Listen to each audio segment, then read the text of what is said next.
From IsReal News, this is the midday briefing for Sunday, February 8th. Iranian state-aligned media adopted a hardline tone following recent nuclear talks with the United States, warning that Tehran must prepare for the possibility of regional war and reiterating that uranium enrichment and missile capabilities are not open for negotiation. The messaging follows diplomatic contacts in Oman and visible U.S. military deployments in the region. In Europe, 3 Jewish men were threatened by a knife-wielding suspect in Paris after leaving a synagogue. The assailant reportedly asked whether they were Jewish or Israeli before brandishing a weapon. The victims were not injured and reached nearby police, and an investigation has been opened. Authorities are responding as anti-Semitic incidents continue to be reported across major European cities. In Israel, tensions surfaced between Finance Minister Bezalel Smotrich and Bank of Israel Governor Amir Yaron during a meeting with International Monetary Fund representatives last week. This, according to Israel's Channel 12.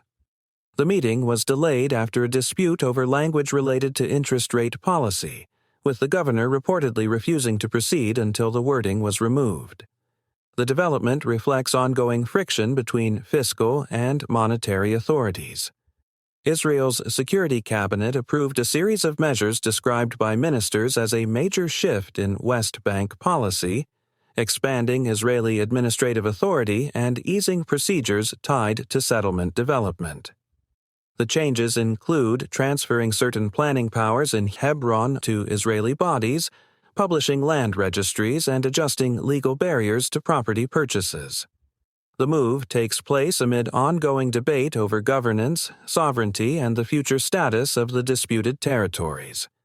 Israel's competition authority said it intends to fine El Al 121 million shekels, nearly $39 million, for alleged excessive pricing during the early months of the war, when the airline held a dominant position on many routes. The company rejected the claim and said it would respond through the legal process.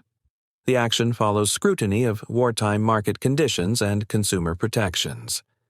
At the United Nations, Israel's ambassador Danny Danon accused the Palestinian Authority of attempting to elevate its diplomatic standing through a bid to lead the UN General Assembly in the 2026 to 2027 session. Palestinian representatives were nominated by the Arab group under the body's rotating system. The dispute unfolds amid continued diplomatic contestation at international forums. A new report in The Atlantic examines the final days of Syrian leader Bashar Assad before the collapse of his regime, citing interviews with former officials and regional sources. The account describes internal dysfunction and last-minute flight from Damascus as rebel forces advanced.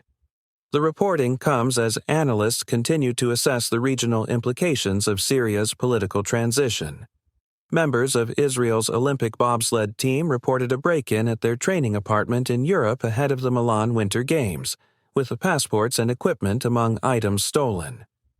Police opened an investigation, and the team said training continued despite the incident. The development comes as Israel prepares for its first Olympic appearance in bobsled. That's the midday briefing from IsReal News.